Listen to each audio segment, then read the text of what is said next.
Welcome back, guys. Today we're going to talk about the second question that was in our notes, and that is dinosaurs in the Bible. Are dinosaurs in the Bible? Absolutely. They're all throughout the Bible. Of course, if you look up, just Google when did dinosaurs live, which I did, and I see the answer right here. Dinosaurs lived between 230 and 65 million years ago during the Mesozoic period, which is broken down into Triassic, Jurassic. Hey, Jurassic.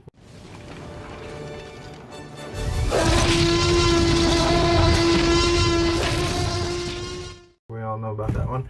And the Cretaceous period. That's when the dinosaurs supposedly lived millions of years ago. But we can see that there's evidence in the Bible that they lived right along with humans because we know that God created all of the animals that exist in Genesis chapter 1 right along with mankind, and Adam named these things, and they lived in peace until the flood, and that's what we see. So just real quick, were dinosaurs in the Bible? There's two great descriptions of dinosaurs in the Bible. One is in Job chapter 40, where it describes Behemoth, this large dinosaur, because some people try to say, well, it was an elephant, oh, maybe it was a hippopotamus, but it had a tail like a cedar.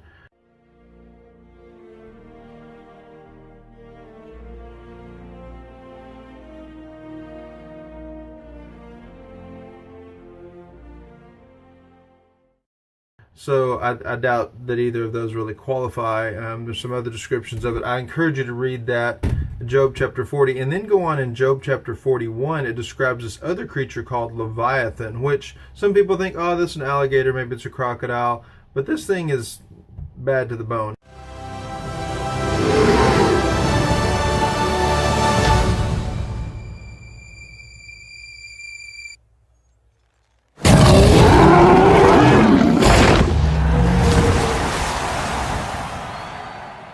It's definitely something bigger than an alligator or a crocodile, something more ferocious than that. Would definitely qualify as a dinosaur. By the way, interestingly, what's the difference between a dinosaur and just a regular reptile, or a lizard, we might say?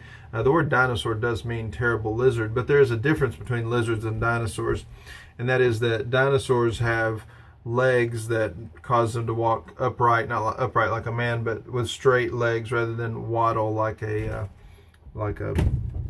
lizard.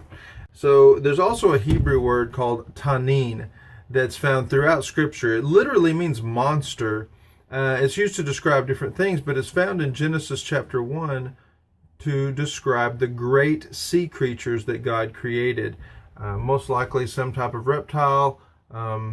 It's used as a description of, it's kind of used as a metaphor, as a simile to describe terrible destruction and somebody who's very fierce, maybe an army attacking or something like that throughout Scripture, a lot in poetical form, but definitely a real thing as something that God created in Genesis chapter 1. So we see that lots of examples of that throughout the Bible. Now, you don't find the word dinosaur in the Bible because the word dinosaur didn't even exist until the 1800s, and most Bible translations started well before that, and kind of as a tradition, you just don't see that usually. You see the word dragon, you see the word behemoth, like we mentioned, Leviathan.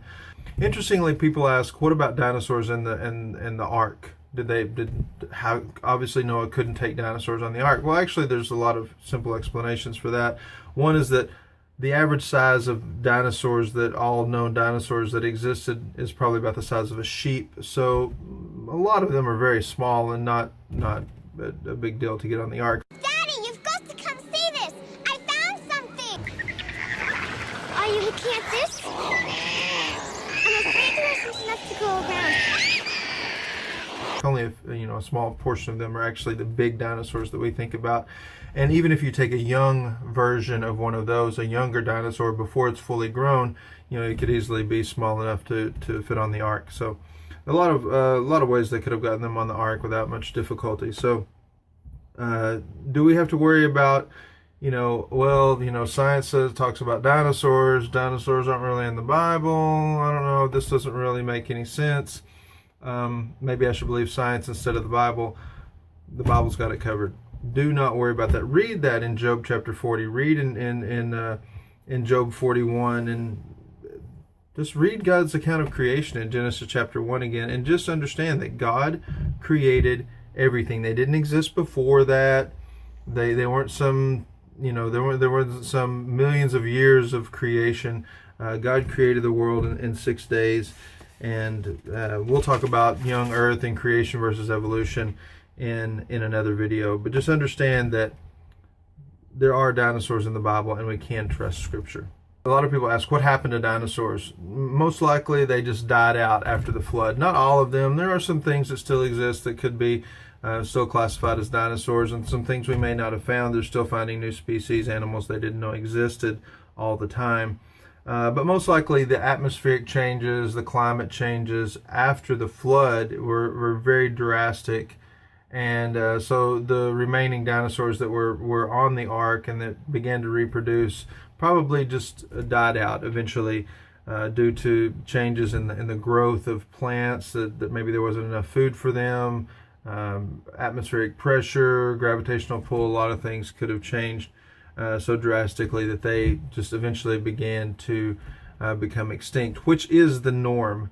The norm is not evolution and evolving into a higher form. The norm that we see from the fossil record and everything in science is that everything devolves. It gets worse and worse. Extinction, species go extinct, and our genetic information becomes more and more and more corrupt as we go further and further in history. So kind of contradicts everything that science tells us about evolution. But we'll talk about that next. Thanks, guys. Talk to you later.